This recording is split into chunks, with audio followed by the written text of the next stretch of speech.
देते हैं जो इफिसियों की पत्री के बारे में फिर से हम एक ध्यान करने का अवसर प्रभु ने दिया है। Last week we have meditated from chapter 2 of Ephesians. पिछले सप्ताह हमने इफिसियों के पत्री उसके दूसरे अध्याय को ध्यान किया है। There we have seen our position in Christ Jesus. वहाँ हम देखा है हमारे लिए जो मिरास और भाग है मसीह यीशु में है। He has forgiven our sins and made us sit together in heavenly places. उसने हमारे पापों को क्षमा किया है और हमें अपने साथ स्वर्गीय स्थानों में बिठाया है। He has given the promises of Abraham and the covenant which he made with Abraham in our lives through Jesus Christ. उसने जो अब्राहम से प्रतिज्ञाएं वाचाएं बांधी है और वही वाचा हमें प्रभु यीशु मसीह के द्वारा हम उससे पाए हैं। We were aliens of the commonwealth of Israel, but now we are made together with the children of Israel in Christ Jesus. हम लोग और परदेशी मुसाफिर के नाई थे और प्रजा इस्राएल प्रजा के पद से बाहर थे, परंतु प्रभु यीशु मसीह के द्वारा आज हम जोड़ करके एक किए गए हैं। We were without hope, without God, but now we have hope and we have God. पहले हम लोग आशाहीन और ईश्वर रहित थे, परंतु आज हमें आशा मिला है, प्रभु हमारे साथ है। Once we were far, but now we are brought nigh unto God. एक समय हम परमेश्वर से दूर थे, आज हम परमेश्वर के निकट आ गए हैं। Now God is, we have become the building of God, and He is making us an habitation through the Spirit. आज हम प्रभु में मंदिर रचना बनते चले जा रहे हैं, पवित्र मंदिर बनते चले जा रहे हैं आत्मा के द्वारा उसके निवास स्थान के लिए। Verse 22. 22 पद, In whom ye also built together for the habitation of God through the Spirit. जिसमें तुम भी आत्मा के द्वारा परमेश्वर के निवास स्थान होने के लिए एक साथ बनाए जाते हो। These were the things we studied last week. और ये सब हम पिछले सप्ताह ध्यान किया था। Today we will meditate from chapter 3. आज हम तीसरा अध्याय को ध्यान करने पर हैं। Yeah, there we are going to see two important things. यहाँ हम दो महत्वपूर्ण बातों को देखेंगे। Yeah, the first up to 12 verses we find Paul is explaining about our riches, or rather our position also in Christ Jesus, to enjoy the unsearchable riches of Christ and the manifold wisdom of God. आज हम 1 से पहला 12 पद तक और उस धन को जो उसके ज्ञान से भरा हुआ है और वो ज्ञान जो है और हमारे लिए आनंद का कारण है, उस बात को हम आज देखने पर हैं। Then verses 13 to 21 we are going to see another prayer of Apostle Paul. फिर हम 13 पद से लेकर के 21 पद तक ये दूसरी बात हम देखेंगे प्रार्थना के उत्तर में जो पौलुस प्रेरित करता है। In the chapter 1 we have seen one prayer of Apostle Paul. हम और पहला अध्याय में देखा कि एक प्रार्थना पौलुस प्रेरित का है। So here Paul he says in verse 1, chapter 3 verse 1, For this cause I Paul the prisoner of Jesus Christ for you Gentiles. इसी तीसरा अध्याय पहला पद में, इसी कारण मैं पौलुस जो तुम अन्य जातियों के लिए मसीह यीशु का बंदी हूँ। Yeah, Bible speaks about two people. One is the Jews children of God in Abraham, then rest all the people, they are Gentiles. और ये दो बातों बाइबल बताती है, एक अब्राहम के संतान है, दूसरा अन्य जाति हैं। Yeah. The children of Abraham are called as children of God. Abraham के संतान परमेश्वर के संतान कहलाए गए हैं। Then without others, without the or others are called as Gentiles. और उनसे जो अलग हैं वो अन्य जाति कहलाए गए हैं। Yeah, whatever it may be, their nationality, whatever it may be, their caste, language, they all are Gentiles. कोई भी देश का क्यों ना हो, कोई भी जाति का क्यों ना हो, कोई भी भाषा का क्यों ना हो, और वे सभी अन्य जाति कहलाए गए हैं। So Jews are only children of God in Abraham. यहूदी लोग ही केवल अब्राहम में परमेश्वर के संतान कहलाए जाते हैं। Jesus Christ, he was a Jew born in the tribe of Judah. प्रभु यीशु मसीह भी यहूदा के गोत्र में उन्होंने जन्म लिया है। Yeah, Jesus Christ also, he says in John's Gospel chapter 4, the salvation of the Jews. और यूहन्ना रचित समाचार भी कहा और 4 अध्याय में कहा यहूदियाँ उद्धार यहूदियों से है। John's Gospel chapter 4 verse 22. देखिए, और हम यूहन्ना सुसमाचार उसका 4 अध्याय का 22 पद पढ़ते हैं। यूहन्ना सुसमाचार 4 अध्याय 22 पद।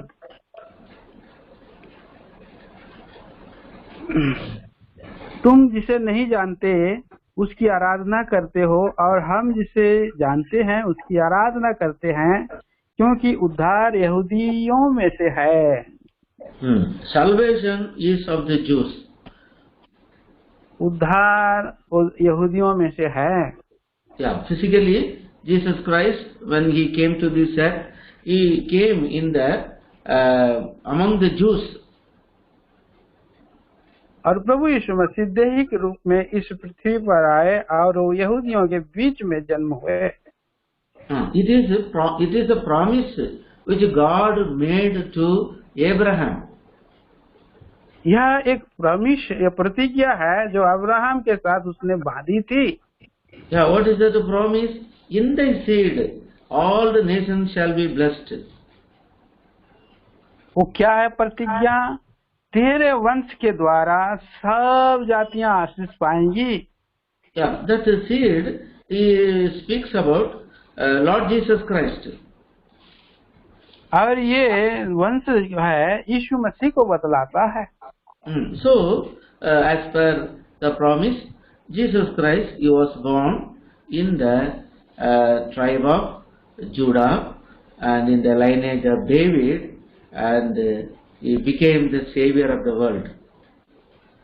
तो इसी क्रम के अनुसार और प्रभु यीशु मसीह यहूदा के गोत्र में जो दाऊद के कुल के अनुसार वहाँ पर जन्म हुए और सारे लोगों के लिए उद्धारकर्ता बने हैं।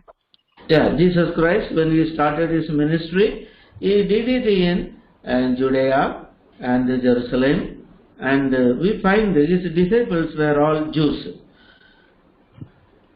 और हम देखते हैं जब प्रभु यीशु मसीह ने आरंभ की सेवा को आरंभ किया, वो यहूदा और यरूशलेम में से उन्होंने चेलों को बनाया है। And the Jews and the disciples were also Jews. और जो चेले हैं वो भी यहूदी लोग हैं। So we find when the church was established, it was established among the Jews only. और जो कलीसिया आरंभ हुआ, और इस बात को हम पाते हैं कि यहूदी लोग उसमें थे। Then they were doing the ministry among the Jews. और उसके बाद उन्होंने यहूदियों के बीच में सेवा को आरंभ किया। Then after that we find Paul he started his ministry among the Gentiles. और उसके बाद में हम ये पाते हैं कि पौलुस जो है अन्य जातियों के बीच में सेवा किया है। Thus the gospel reached unto the Gentiles around Judah. और इस रीति से हम देखते हैं कि सुसमाचार जो है यहूदिया के द्वारा और अन्य जातियों में और फैल गया है। So the gospel started spreading everywhere. और उसके बाद यह सुसमाचार चारों ओर फैलने लगा। In Acts Apostle chapter 10 we read the Cornelius the centurion was a Gentile and he received the word of God. He has changed. और इस बात को हम प्रेरितों के काम 10 अध्याय में देखते हैं कि वहाँ पर जो सूबेदार है उसने प्रभु का वचन को ग्रहण किया और उनका उद्धार हो गया है। Peter he was doing the ministry first among the Jews. Now through the vision he went to Cornelius' house and there we find many were saved. और पतरस जो है और यहूदियों में सेवा करते थे, उसके बाद उन्होंने पतरस ने दर्शन पाया, कर्नेलियुस के घर आने में आया और उसके द्वारा बहुतों का उद्धार हुआ। Then Peter he came and told the other apostles how the Gentiles also received the word of God. और इसी रीति से और पतरस आकर के अपने लोगों को कहता है कैसे और प्रभु का वचन अन्य लोगों ने सुना उद्धार पाया। So Acts Apostle chapter 11 verse 1. देखिए प्रेरितों के काम 11 अध्याय और पहला पद। फिर प्रेरितों और भाइयों ने जो यहूदिया में थे सुना कि अन्य जातियों ने भी परमेश्वर का वचन मान लिया है। So the Gentiles also received the word.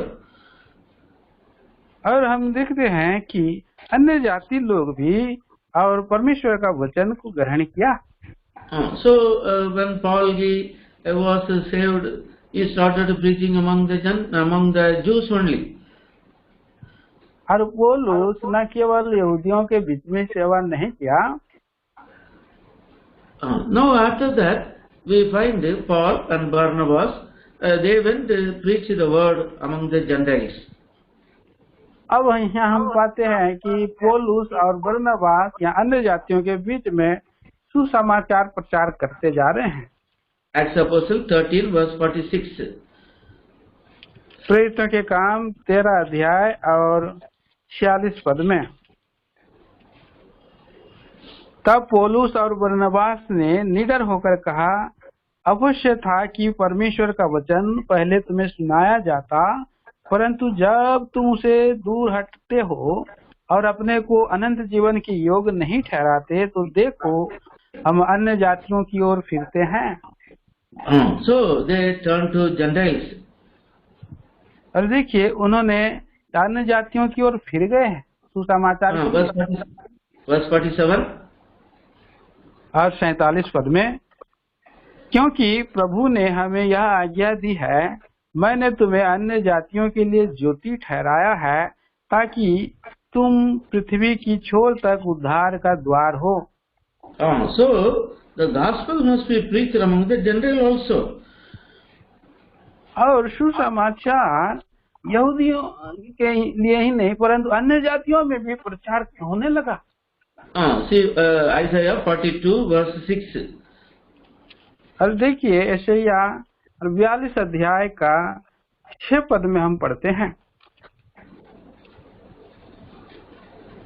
यशायाह 42 अध्याय 6 पद, मुझे यहोवा ने तुमको धर्म ही से बुला लिया है, मैं तेरा हाथ थाम कर तेरी रक्षा करूंगा, मैं तुझे प्रजा के लिए वाचा और जातियों के लिए प्रकाश ठहराऊंगा। For a light of the Gentiles. देखिए अन्य जातियों के लिए एक ज्योति है, प्रकाश है। So the word of God was published among the Gentiles. और इस तरह से प्रभु का वचन अन्य जातियों के बीच में फैल गया है। Acts of Apostles, chapter 13, verse 48. प्रेरितों के काम 13 अध्याय का और 48 पद।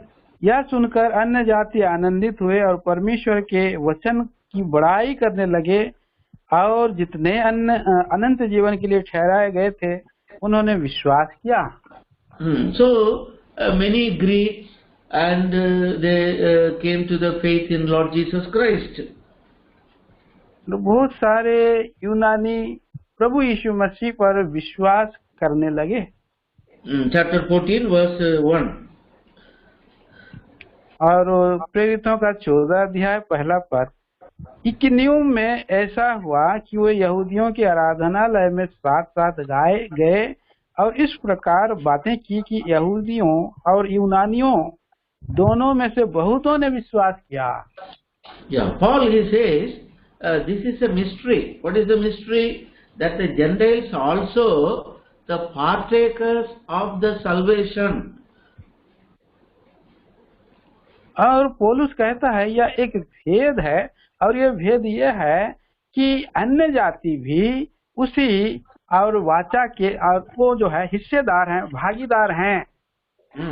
See in chapter 3 Ephesians. और इस बात को हम देखते हैं इफिसियों के और 3 अध्याय में verse 4. उसके 4 पद में,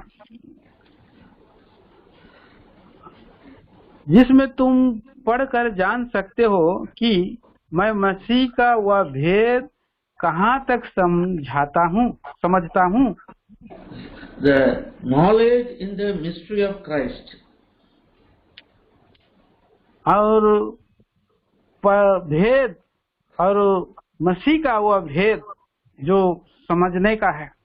It was not revealed in the olden days. ये भेद और पुराने दिनों में ये प्रकट नहीं किया गया था। But now it is revealed unto his holy apostles and the prophets by the Spirit. Verse 5. और अभी ये जो है अन्य 5 पद में जो अन्य समयों में मनुष्यों की संतानों को ऐसा नहीं बताया गया था, जैसा कि आत्मा के द्वारा अब उसके पवित्र प्रेरितों और भविष्यवक्ताओं पर प्रकट किया गया है। So the mystery of God is that Gentiles should be the fellow heads of the same body. और एक भेद है जो अन्य जाति लोग उसी देह में और संगति कर सके, इकट्ठा हो सके। Verse 6. 6 पर, अर्थात यह कि मसीह यीशु में सुसमाचार के द्वारा अन्य जाति लोग मिरास में साझी और एक ही देह और प्रतिज्ञा के भागी हैं।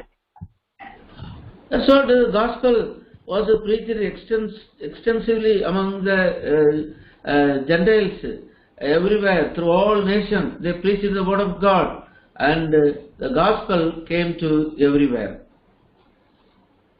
और इसी रीति से, इस कारण से आज पूरे संसार में चारों ओर अन्य जातियों के बीच में प्रभु का सुसमाचार का प्रचार किया जा रहा है।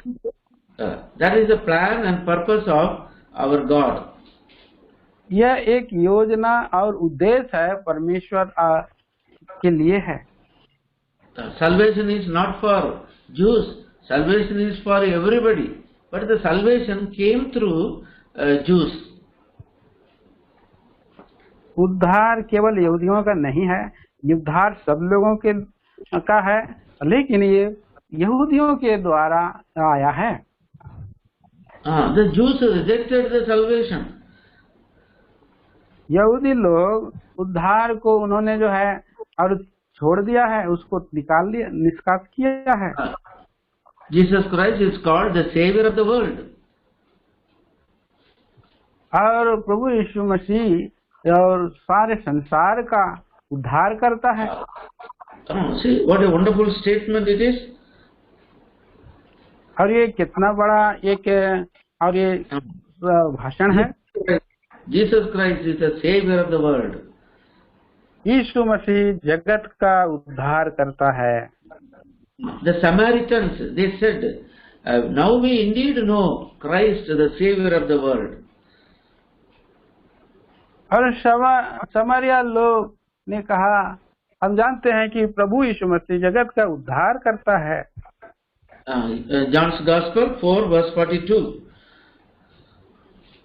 यूहन्ना सुसमाचार 4 अध्याय और उसके 42 पद में, और उस स्त्री ने कहा, अब हम तेरे कहने ही से विश्वास नहीं करते, क्योंकि हमने आप ही सुन लिया है और जानते हैं कि यही सचमुच में जगत का उद्धार करता है।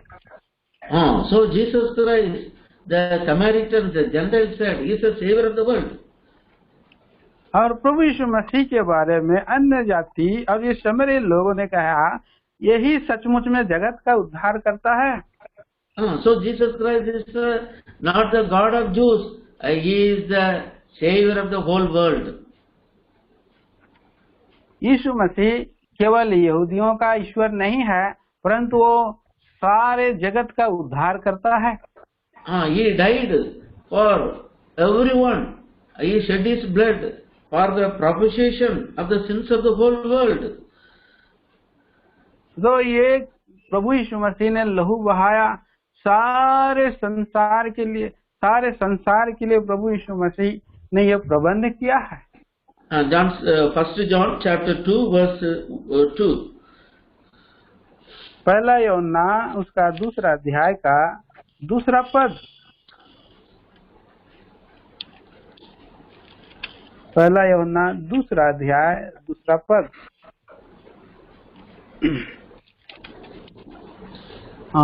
और वही हमारे पापों का प्रायश्चित है, और केवल हमारे ही नहीं वरन सारे जगत के पापों का भी। So for the sins of the whole world Jesus Christ he died. और इसलिए प्रभु यीशु मसीह सारे जगत के पापों के लिए मर गए हैं। Jesus Christ after his resurrection he sent his disciples to preach to everybody the gospel.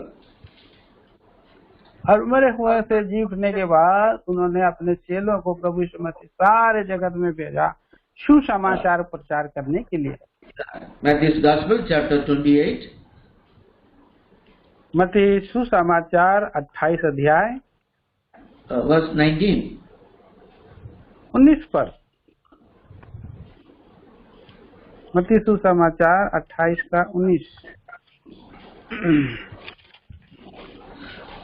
इसलिए तुम जाओ, सब जाति के लोगों को चेला बनाओ और उन्हें पिता पुत्र और पवित्र आत्मा के नाम से बपतिस्मा दो। So go ye therefore teach all nations, baptizing them in the name of the Father and of the Son and of the Holy Spirit. और इसलिए तुम जाओ, सब जातियों के लोगों को चेला बनाओ और उन्हें पिता पुत्र और पवित्र आत्मा के नाम से बपतिस्मा दो। So this gospel was preached to everybody, even it came to India also.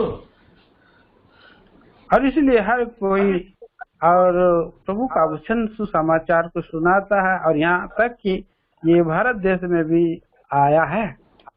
Hundreds and thousands of missionaries came and preached the word of God in this pagan Indian nation. और हजारों सैकड़ों हजारों के तादाद में मिशनरी लोग आए और इसे भारत देश में सुसमाचार प्रचार किए हैं। Today we are saved. आज हम उद्धार पा चुके हैं। We Gentiles, we are made as the partakers of the heirs with the Jews, the children of Abraham. और हम अन्य जाति आज हम अब्राहम के प्रतिज्ञा के भागीदार और वाचा के भागीदार हम बन गए हैं। It is a mystery.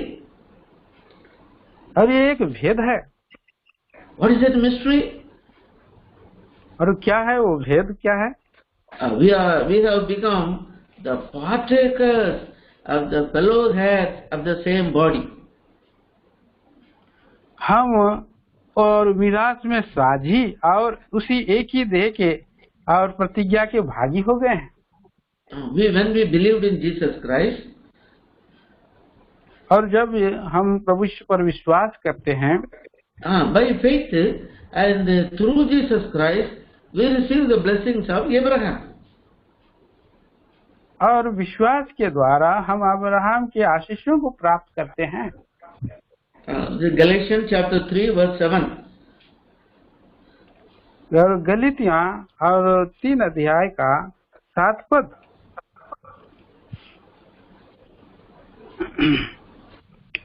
अतः यह जान लो कि जो विश्वास करने वाले हैं वे ही अब्राहम की संतान हैं। So those who have faith are the same as the children of Abraham. और जो विश्वास करते हैं वो अब्राहम के संतान बन जाते हैं। Verse 14. 14 पद में, वह इसलिए हुआ कि अब्राहम की आशीष मसीह यीशु में अन्य जातियों तक पहुँचे और हम विश्वास के द्वारा उस आत्मा को प्राप्त करते हैं जिसकी प्रतिज्ञा हुई है। What a great blessing we received in Christ Jesus. ये कितनी बड़ी आशीष है हम प्रभु यीशु मसीह के द्वारा प्राप्त किए हैं। Paul he says it's a mystery. Paul कहता ये एक भेद है। We are made as one body.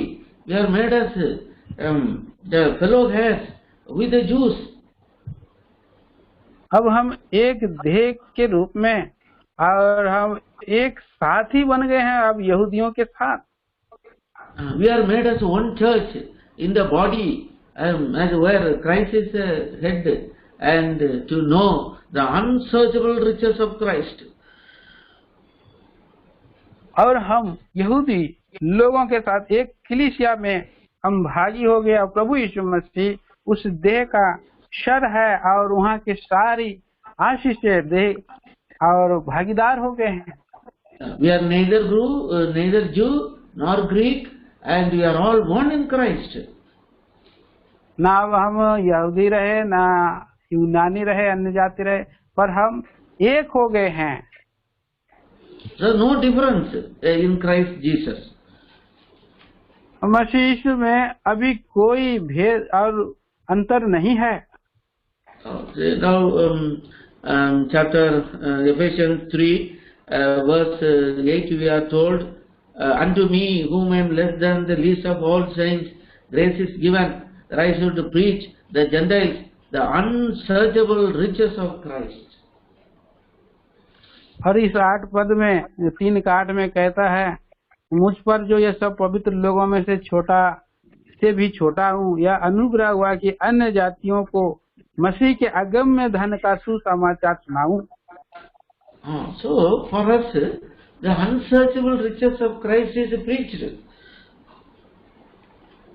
और अगम्य धन का सुसमाचार का प्रचार करता है। We believed and we became children of God. और हम विश्वास करें और परमेश्वर के संतान बन जाएं। John's Gospel, chapter 1, verse 12.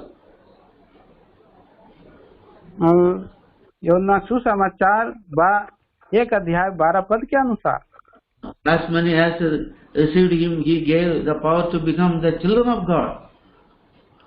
जितनों ने उसे ग्रहण किया उन्हें परमेश्वर का संतान होने का अधिकार दिया। Jews were always to say, we are the children of God, because Abraham is your friend. In Abraham we are children of God. But we Gentiles, we became children of God in Christ Jesus.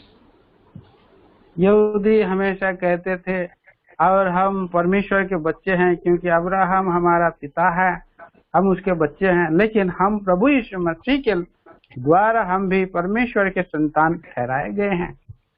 So now God has made us the church. अब हम देखते हैं कि परमेश्वर हमारे लिए कलीसिया बनाई है। Different castes, different languages, and different in nationality, but we are all one as a church. अलग जाति के, अलग भाषा के, अलग कुल के, अलग देश के, पर हम सभी एक ही देह के अनुसार एक देह होने के लिए हम कलीसिया में हैं, बनाए गए हैं। So in the church, the manifold wisdom of God is revealed. और चर्च कलीसिया में और बहुत आयत का और जो भेद ज्ञान है वहाँ पर प्रकट किया गया है। Yeah, verse 10.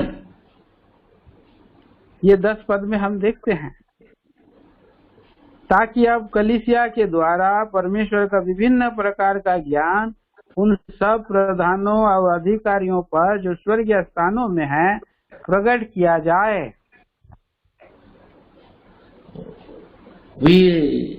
We are preach intent to know the principalities and powers in heavenly places, which is known through the church, the manifold wisdom of God. और इस बात को हम जाने कि ताकि अब कलीसिया के द्वारा परमेश्वर के विभिन्न प्रकार का ज्ञान उन प्रधानों अधिकारियों पर जो स्वर्गीय स्थानों पर है प्रकट किया जाता है। So, in the church now we are being perfected through the word of God. और चर्च में हम इसलिए हैं कि हम प्रभु के वचन के द्वारा सिद्ध किए जाएं। In the church we are given apostles, prophets, and evangelists, and pastors and teachers.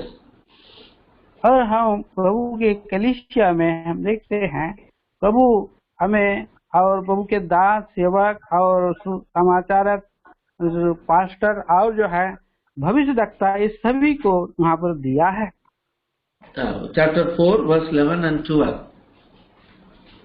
4 अध्याय का उसका 12 और 13 पद में हम पढ़ते हैं।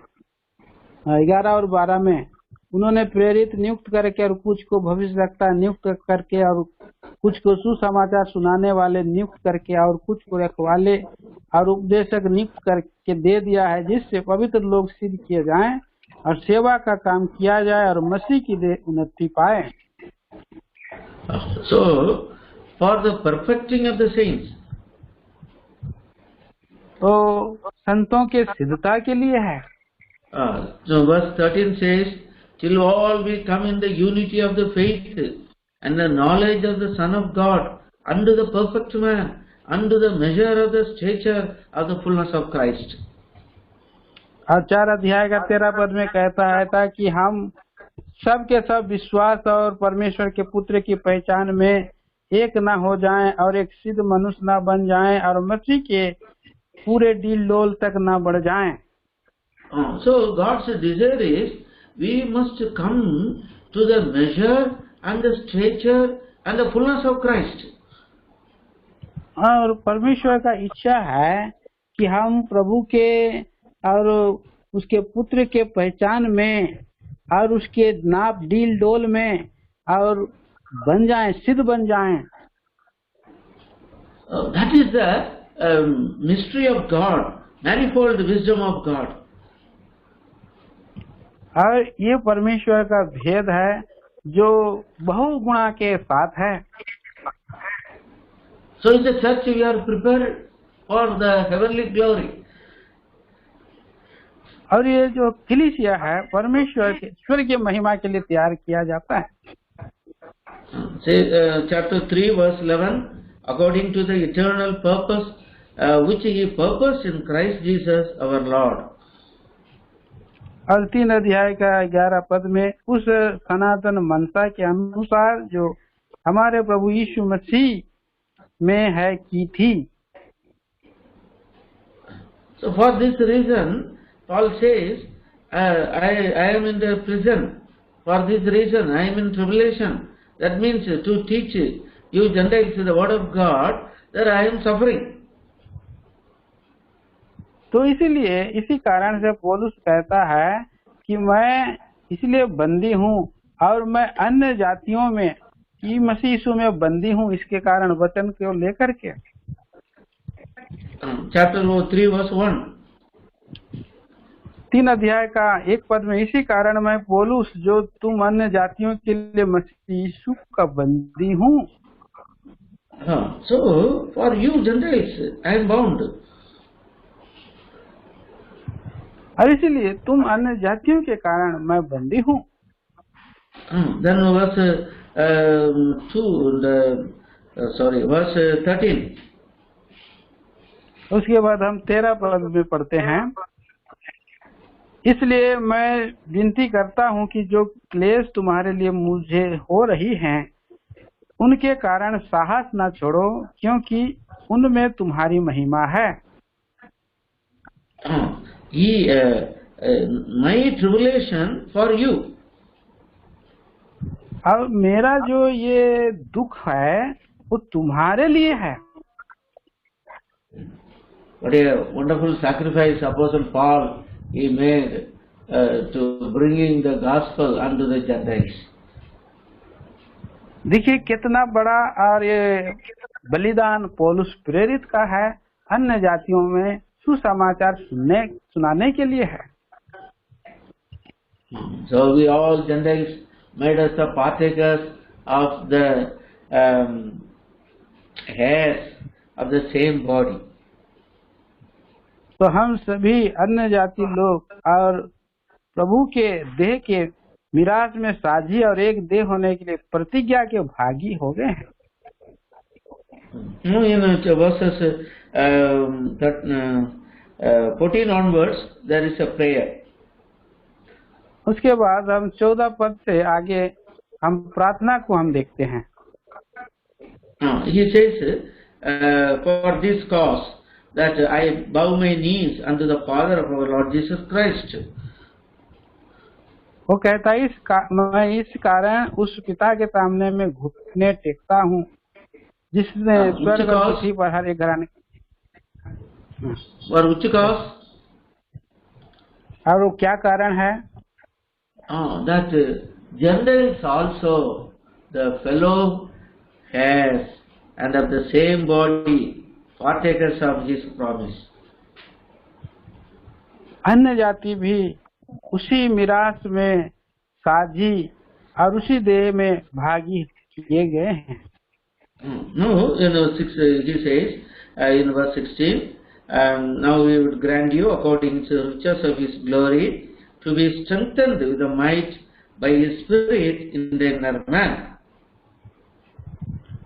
3 अध्याय का 16 पद में कहता है कि वह अपनी महिमा के धन के अनुसार तुम्हें यह दान दे कि तुम उसके आत्मा से अपने भीतरी मनुष्यत्व में सामर्थ्य पाकर बलवंत होते जाओ। Strengthened in the inner man. भीतरी मनुष्य में बलवंत होते जाओ। Then second point he prays that you be rooted and grounded in love. और दूसरा ये उदाहरण है कि उस 17 पद में कि तुम उसके हृदय में बसे कि तुम्हें प्रेम में जड़ पकड़कर नेव डालकर।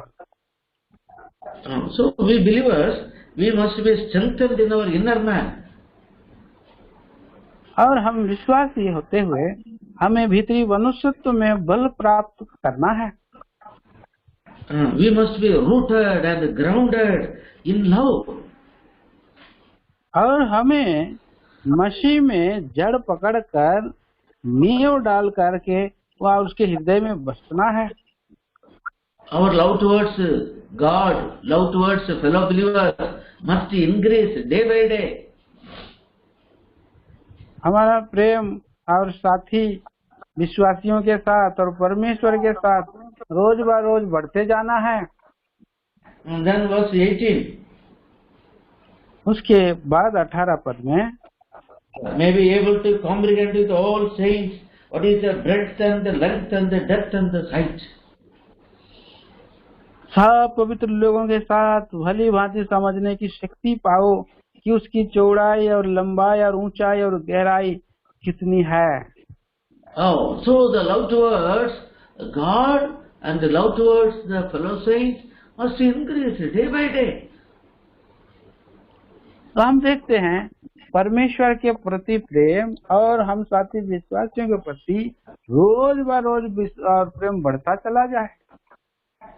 See, verse 19 says, and to know the love of Christ, which passeth knowledge, that ye might be filled with all the fullness of God. और यहाँ 19 पद में कहता है कि और मसीह के उस प्रेम को जान सको जो ज्ञान से परे है, कि तुम परमेश्वर की सारी भरपूरी तक परिपूर्ण हो जाओ। We have to pray every day, Lord, fill me with all fullness of God. प्रत्येक दिन हमें ये प्रार्थना करता है, प्रभु हमें और आपकी सारी भरपूरी में परिपूर्ण करो। Your holiness and your love, your compassion, your forgiveness, everything may be given in my life. आपका प्रेम, आपका पवित्रता, आपकी दया, आपकी सारी परिपूर्णता जीवन हम मेरे ऊपर में भर जाए। That should be the desire of a believer these days. और यही एक इन वर्तमान दिनों में विश्वासियों का एक इच्छा होना है। Many times we ask things of this world and we seldom pray for the fullness of God in our lives. और बहुत बार हम इस दिनों में वर्तमान बहुत सा बातों के लिए प्रार्थना करते हैं और हम चूक जाते हैं और आत्मिक जीवन की बातों में। Every day in our prayer we must ask, Lord, fill me with the fullness of God. प्रत्येक दिन ये प्रार्थना करना है, प्रभु आप मुझे अपने सारी भरपूरी में परिपूर्ण करते जाओ। When we pray like that, अगर हम इस रीति से प्रार्थना करते हैं, our God is able to give it in our lives. और हमारा परमेश्वर ये योग्य है कि हमें ऐसा जीवन वो देगा। Verse 20. और उसका 20 पद, अब जो ऐसा सामर्थ्य है कि हमारा विनती और समझ से कहीं अधिक काम कर सकता है, उस सामर्थ्य के अनुसार जो हम में कार्य करता है। He is able to do exceeding abundantly above things we ask or think. और परमेश्वर ऐसा सामर्थ्य है कि वो हमारे लिए जो समझ से कहीं है अधिक ये काम कर सकता है। When we ask spiritual things, the Lord will supply all our needs also. अगर हम आत्मिक बातों के लिए प्रार्थना करते हैं तो हमारी सारी आवश्यकताएं भी वो पूरा करते जाएगा। Matthew's Gospel chapter 6 verse 33, the Lord says, but ye seek ye first the kingdom of God and His righteousness, and all these things shall be added unto you. हाँ, मत्ती सुसमाचार उसका 6 अध्याय का 33 पद में लिखा है कि इसलिए पहले तुम परमेश्वर के राज और उसके धर्म की खोज करो तो ये सब वस्तुएं भी तुम्हें मिल जाएगी। So we do the reverse. We are asking things of this earth. We are asking our food. We are asking our clothing. Of course, God knows, and we have to ask. But we ask first spiritual things, and God will give us our necessary things for our lives. और इस बात को हम देखते हैं प्रियो कि किस रीति से हम पृथ्वी पर की बातों को मानते हैं। हालांकि हमारा परमेश्वर सब उसको मालूम है, परंतु हमें ये सोचना, हमें पहले परमेश्वर का और आत्मिक बातों को जब मांगते हैं तो प्रभु हमारी सारी आवश्यकताओं को पूरा कर देते हैं। Verse 31 and 32. और यहाँ पर 31 और 32 पद, मत्ती सुसमाचार 31 और 32। इसलिए तुम चिंता करके ये ना कहना कि हम क्या खाएंगे या क्या पिएंगे या क्या पहनेंगे, क्योंकि अन्य जातीय इन सब वस्तुओं की खोज में रहते हैं, पर तुम्हारा स्वर्गीय पिता जानता है कि तुम्हें इन सब वस्तुओं की आवश्यकता है। Our heavenly Father knoweth all that we have need of all these things. हाँ, हमारा स्वर्गीय पिता जानता है सब वस्तुओं को हमें आवश्यकता है। So what we have to do? तो हमें क्या करना है? We have to pray for the fullness of God in our lives. हमें हमारे भरपूरी जीवन के लिए परमेश्वर से प्रार्थना करना है, His righteousness. उसकी धार्मिकता। Then the Lord will supply all our needs. तभी वो हमारी सब आवश्यकताओं को पूरा करेगा। Verse 20, chapter 3, Ephesians. Now unto him that is able to do exceeding abundantly above all that ye ask or think, according to the power worketh in us. PC 3 का 20, अब जो ऐसा सामर्थ्य है कि हमारी विनती और समझ से कहीं अधिक काम कर सकता है, उस सामर्थ्य के अनुसार जो हम में कार्य करता है। Wonderful God. और अद्भुत परमेश्वर है। See in Isaiah chapter 65 verse 24. देखिए यशायाह नबी की किताब 65 अध्याय का 24 पद में, And he says, and it shall come to pass that before they call I will answer, and while they are yet speaking I will hear. वहाँ कहता है 24 पद में, उनके पुकारने से पहले ही मैं उनको उत्तर दूंगा और उनके मांगते ही मैं उनकी सुन लूंगा। Mark's Gospel chapter 11 verse 24.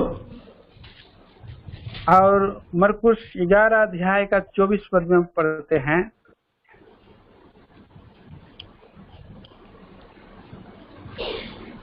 इसलिए मैं तुमसे कहता हूँ,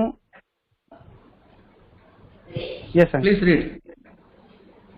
इसलिए मैं तुमसे कहता हूँ कि जो कुछ तुम प्रार्थना करके मांगोगे तो प्रतीति कर लो कि तुम्हें मिल गया और तुम्हारे लिए हो जाएगा। So, for God is able to supply all our needs. तो परमेश्वर योग्य है कि हमारी सारी आवश्यकताओं को पूरा कर ले। We have to change our prayer. हमें अपने प्रार्थना को बदलना होगा। We have to pray, Lord, I may be strengthened in the inner man. प्रभु मुझे मेरे भीतरी मनुष्यत्व में मुझे बलवंत करने के लिए सहायता करो। Lord, help me, I may be rooted and grounded in love, and to know the breadth and the length and the depth and the height. प्रभु मुझे आपके और भीतरी मनुष्यत्व में जड़ पकड़कर प्रेम में नींव डालकर बढ़ने में उसकी लंबाई, चौड़ाई, उसकी ऊंचाई और गहराई कितनी है समझने में मेरी सहायता करो। Lord, I may be filled with the fullness of God. प्रभु मैं आपके भरपूरी जीवन में बढ़ना चाहता हूँ। The Lord will give it to us. और प्रभु हमें सब देगा। The Lord will supply all our needs. प्रभु हमारी सारी आवश्यकताओं को पूरा करेगा। Verse 21. 21 पद, कलीसिया में और मसीह यीशु में उसकी महिमा पीढ़ी से पीढ़ी तक युगानुग होती रहे, आमीन। What a wonderful statement it is. और ये कितना बड़ी और ये जो है गवाही ये है। To him glory in the church by Jesus Christ through all ages. और कलीसिया में मसीह यीशु में उसकी महिमा पीढ़ी से पीढ़ी तक। Shall we pray? आइए हम प्रार्थना करेंगे। Our loving Father, और जीवित प्रेमी परमेश्वर पिता, thank you for enabling us to meditate from book of Ephesians chapter 3. प्रभु जी हम धन्यवाद देते हैं आज ये समय इफिसी 3 अध्याय को हम ध्यान कर पाए हैं। Thank you for the mystery of the Gentiles to become the partakers and the fellow heirs of the promise of Abraham. प्रभु हम धन्यवाद देते हैं इस भेद को खोला कि अन्य जाति लोग और मिरास के साझी और देह के भागीदार बन गए। Lord, we thank you for the lofty plan and purposes in our lives that all should be born again, none should perish. प्रभु हम धन्यवाद देते हैं ये ऊंचे और महान विचार आप हमारे जीवन में प्रकट किए हैं ताकि हम नाश ना होए परंतु अनंत जीवन पाएं।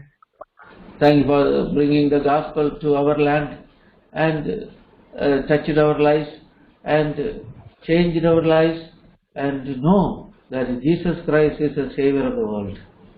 प्रभु हम धन्यवाद देते हैं कि हमारे इस देश में हमारे पास लेकर के आए उद्धार का सुसमाचार, हमें छुआ, उद्धार दिया और प्रभु के राज के लिए हम तैयार कर रहे हैं। You made us the partakers of the church. आप हमें अपने कलीसिया के भागीदार बनाया है। You have become the head of the body of Christ, church. प्रभु आपने इस चर्च कलीसिया का सिर और शिरोमणि है। Lord, we thank you for the valuable prayer you taught, that how we have to pray in our lives. तो इस विचार के लिए भी धन्यवाद देते हैं कि आपने अद्भुत प्रार्थना हमें इस पदों में लिख दिया है कि हम उसे करें। Thank you for the promise, Lord. You are able to do what we ask and what we think.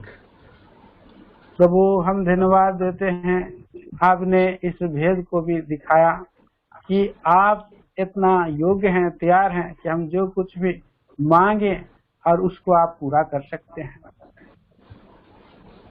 Help us to love thee more and more. प्रभु हमें सहायता करे कि आपको और अधिक प्रेम कर सके। Help us to be rooted and strengthened in our faith. प्रभु आप सहायता करें कि हम आपके प्रेम में और विश्वास में बढ़ते चले जाएं। Lord, we may be filled with the fullness of God. प्रभु हम आपके परिपूर्णता में हम बढ़ सके, सहायता करें। Forgive all our failures. प्रभु हमारे सारे घटी कमियों के लिए। May the Holy Spirit help us to receive all the blessings in our lives.